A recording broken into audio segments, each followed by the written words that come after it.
hope you're all well. I hope that things are going okay in the house with your IT, with your online learning. If there's anything that you need at all, please make sure that you contact your guidance teacher and we'll make sure that we help you out. I'd like to say well done. Well done, because I'm aware from speaking to all your teachers that they are impressed with the vast majority of you and how you're responding to our online learning, how you're progressing well with many of your subjects. Obviously we've got the exams or the assessments coming up, and most of you are preparing for that well.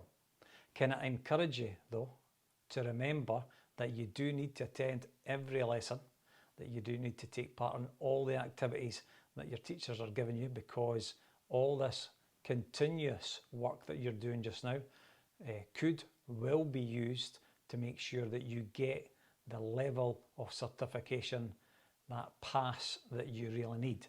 This is not a case of just wait until the last minute and then suddenly you get to sit an exam and then pass it.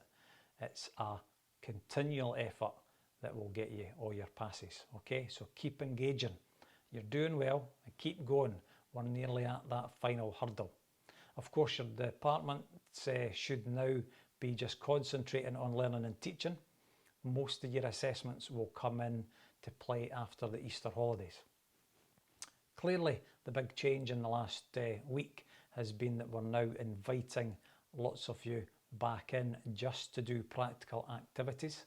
That's going very well. So please keep up that effort.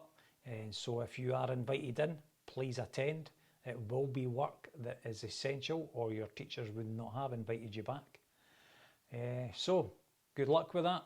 Make sure that you seek support from your guidance teacher or your teachers via Google Classroom if you need any help. I'd now like to say thank you very much to the SPLT. SPLT have put together another online assembly, one that's covering Shrove Tuesday, Lent, Easter, and then there's some information items about how you can contribute to the skate park consultation, or you can learn more about how you got on in Strava, the Strava challenge that we were running. So thank you very much to the SPLT. I'll pass over to them now, and I hope that everyone has an enjoyable week ahead until we meet online again. All right, thank you.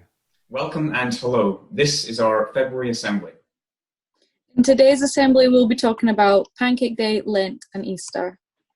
We hope everyone's well and coping with online school. We hope you enjoy our assembly. I'm going to be talking about Shrove Tuesday. This is always the day prior to Ash Wednesday, which is the beginning for Lent in Western churches. It occurs between February 2nd and March 9th, depending on the date of Easter. In some areas of the world, Shrove Tuesday is celebrated with a festival or carnival. As the final day before many Christians begin their Lenten fast, it often has customs that are linked to food. It's called Pancake Day because ingredients in pancakes consist of eggs, sugar and fat, which is commonly banned during Lent. That's why on Shrove Tuesday it is a common tradition to cook pancakes to get rid of these ingredients in the house. Lent is a time of giving things up and a test of self-discipline. It allows Christians to remember Jesus fasting in the desert, resisting temptations from Satan. There is a variety of things people give up for Lent. It can be anything you really enjoy. Chocolate is the most common thing people give up.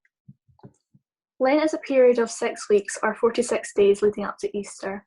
The period is a mirror of the 40 days that Jesus spent in the wilderness, fasting, praying and being tempted by Satan before he started his public ministry.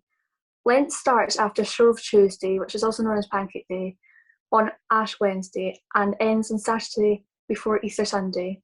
The last week of Lent is called the Holy Week. In 2020, Lent begins on Wednesday the 17th of February and ends on Saturday the 3rd of April. During Lent, people will sometimes give things up as a sign of sacrifice and self-discipline to replicate Jesus' temptation in the desert. In the Bible's New Testament, while Jesus was there, Satan tempted him to turn away from God and worship him instead, but Jesus refused to, which is why people might give something up in order to test their own self-discipline too. Some people might give up eating chocolate, sweets, or other things they enjoy. People also might try and do something charitable or good deeds instead of giving something up. People will also pray for the 40 days of Lent to also replicate Jesus praying in the desert. Easter Sunday and why we celebrate. Easter is a Christian festival. This is when Christians celebrate the resurrection of Jesus. In the Bible, it says that Jesus died on the cross and was placed in the tomb on the night of Good Friday. On Easter Sunday, the tombstone was rolled away from the tomb and Jesus was alive as he has been resurrected.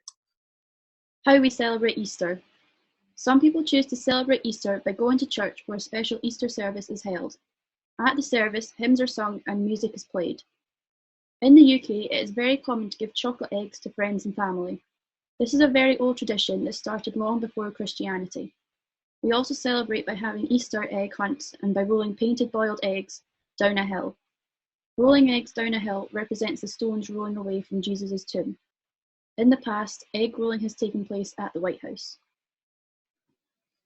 And now, some mandatory fun facts.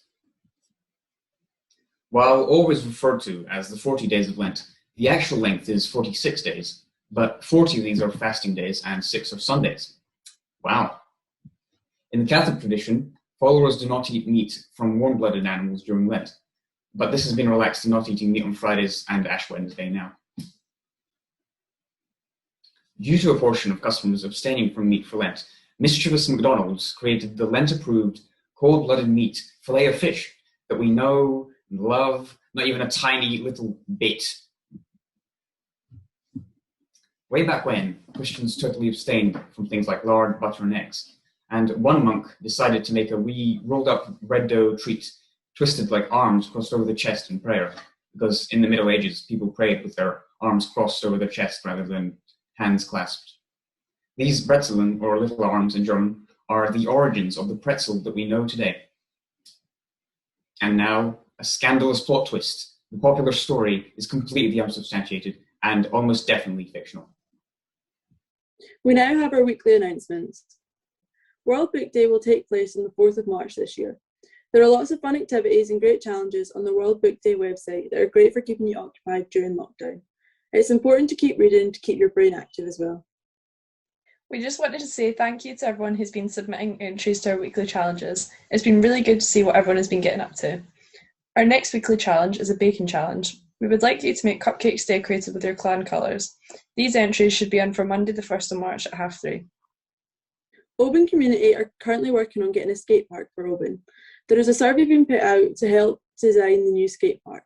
It's important to fill out the survey if you're interested in the skate park, as you can help to influence the new design. We want to say a massive thank you and well done to everyone who's taken part in the Strava challenge.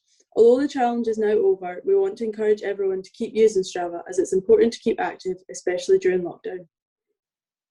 We want to say thank you for everyone's hard work over the past few months. We're really proud of you all. Keep up the good work and we hope to see you soon.